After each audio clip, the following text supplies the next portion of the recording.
Holi. Sunil sir, सबसे पहले तो मैं जानना चाहता हूँ कि जो राशन वितरण होता है, आप जो करते हो गरीब लोगों के लिए, ये कितने लोगों के लिए करते हो और कब से शुरू किया? आपको कैसा दिमाग में आया कि मुझे करना चाहिए? सर, राशन वितरण का जो दिमाग में आने की जो बात है वो इसलिए आई क्योंकि एक टाइम ऐसा था 2005 में जब नेशनल फ्लड टाइप जैसा आया था महाराष्ट्र में। उस टाइम पे हम लोग खुद ही स्लम में रहते थे। तो आइडिया बेसिकली वहीं से है क्योंकि हम भी राशन के लिए लाइन लगाते थे। तो पहले मेरे दिमाग में ऐसा आइडिया है कि हम उसी स्लम में जहाँ पे मैं रहता हूँ वहाँ पे 100 लोगों को मदद करते हैं एटलीस्ट लॉकडाउन तक। लेकिन बाद में जो हमने देखा कि लोग बाहर इतने ज़्यादा खड़े हैं और हमको लगा कि नहीं, उनको भी करना चाहिए, तो फिर हमने इसको धीरे धीरे आगे बढ़ाया। उसके बाद हमने एक ऐसा कॉन्सेप्ट सोचा कि कुछ दोस्तों से मिलके कि हम कुछ अपना एक एनजीओ ही बना लेते हैं और 4 लोग मिलके 40 लोग को मदद कर पाएंगे। हाँ सुनील सर, अगर बात करें तो हाल ही में आप देख रहे हो मुंबई में, पूरे देश में लॉकडाउन काफ़ी ज़ोर से चल रहा है और अभी भी मुझे लग रहा है लॉकडाउन कुछ बढ़ेगा चांसेस है। तो आप एक पैसे से एक एडवोकेट हो, एक जिम्मेदार इंसान हो, तो मैं जानना चाहता हूँ कि कोर्ट की स्थिति क्या है, वहाँ के वकील की स्थिति क्या है, जज की स्थिति क्या है, कानून की तरफ से जो वकीलों को, जज को या कोर्ट में किस तरह की मदद मिल जा रही है? सर, मेरी नज़र से तो ये बहुत राइटफुल क्वेश्चन है। मेरे नज़र से तो जिस तरह से डॉक्टर्स दिन रात लगे हुए हैं उसी तरह से एडवोकेट्स भी इमरजेंसी केसेस में लगे हुए हैं। बट फ्रैंकली स्पीकिंग, जहाँ तक मेरा नॉलेज है, हमें एडवोकेट्स एज ए एडवोकेट हम लोगों को कोई भी मदद नहीं है, कोई भी प्रोटेक्शन नहीं है। We are at the total risk, we are taking risk going to the court and we are doing our duties. But ऐसा कोई भी गवर्नमेंट की तरफ से या किसी की तरफ से कोई हेल्प अभी तक तो मेरी नॉलेज में नहीं मिला है।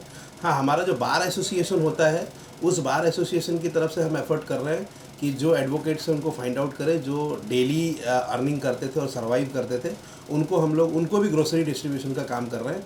अभी हम लोगों ने अंधेरी बार एसोसिएशन की तरफ से कम 200 से 250 एडवोकेट्स को पूरा 1 महीने का ग्रोसरी अवेलेबल कराई थी और लोगों से और भी मिलने की कोशिश कर रहे हैं। अच्छा सुनील सर, अगर बात करें तो एडवोकेट के साथ में डॉक्टर भी है।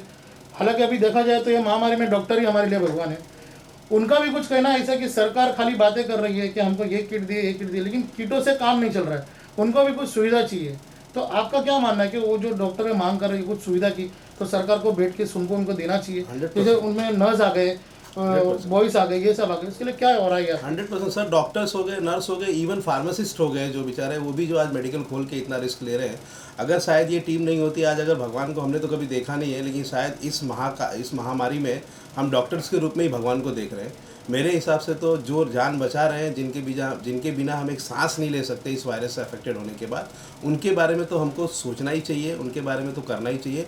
इवन हम लोग अपने एनजीओ की तरफ से भी अरेंजमेंट करने की कोशिश कर रहे हैं कि उनको जो पीपीई किट होता है या कुछ बेसिक चीज़ें जो हम लोग भी अवेलेबल करा सके, ऐसा भी हम लोग करने की कोशिश कर रहे हैं। और एक बहुत अच्छा सवाल है ये, क्योंकि कैसा होता है कि डॉक्टर्स जो है आज की डेट में वो लाइफ लाइन है हमारे।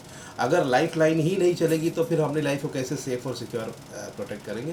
तो मैं क्या चाहता हूँ, मैं तो चाहता हूँ कि सब जगह से आवाज़ उठनी चाहिए। जो ये शर्मनाक घटनाएं हो रही हैं, डॉक्टर्स पे जो हमले हो रहे हैं, ये देखा जाए तो अपने आप में एक पागलपन है। और इस पागलपन पे तो मुझे कुछ बोलना नहीं है, लेकिन मुझे ये लोगों से अपील करना चाहता हूँ अपने एनजीओ के थ्रू कि सबको साथ आना चाहिए और डॉक्टर्स के लिए जो कर सके वो हम लोग को साथ में करने की कोशिश करना चाहिए। कट मारना।